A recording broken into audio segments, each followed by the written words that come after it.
Почему Абхазия является частью Грузии? На этот вопрос много ответов, один из которых заключается в том, что русские начали утверждать о так называемой государственности Абхазии раньше, чем сами Апсуа. С 1860-х годов Российская империя приступила к реализации плана по отделению Абхазии от Грузии. Абхазская письменность была создана на основе кириллицы, что, по мнению автора этого алфавита, генерала Петра Услара, имела целью вытеснить абхазов из грузинского культурного мира и интегрировать их с русской грамотностью.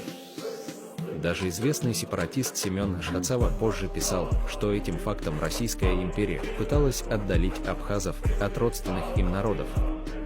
Создав абхазскую письменность, российский генерал стремился изолировать абхазов от грузинского культурного мира, подготовить почву для руссификации абхазов и приучить их русскому языку, создать мифическое восприятие своей письменности и культуры в абхазском обществе.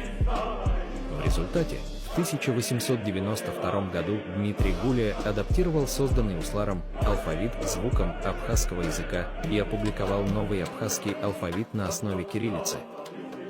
В 1907 году вышла книга Воронова под названием «Абхазия, не Грузия», где как раз и озвучен нарратив, на котором основана идеология оккупационного режима Абхазии. Позже другой российский автор, Константин Кудрявцев, в своем произведении попытался представить историю ныне оккупированного региона Абхазии как борьбу за независимость абхазов от остальной Грузии. Идеи русских авторов XX века первыми взяли на вооружение абхазские сепаратистские деятели Симон Басария и Семен Шхацава. В период перестройки сепаратистские тенденции стали более заметными в работах абхазских историков.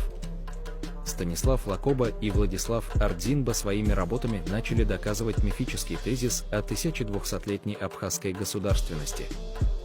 Возникает логичный вопрос.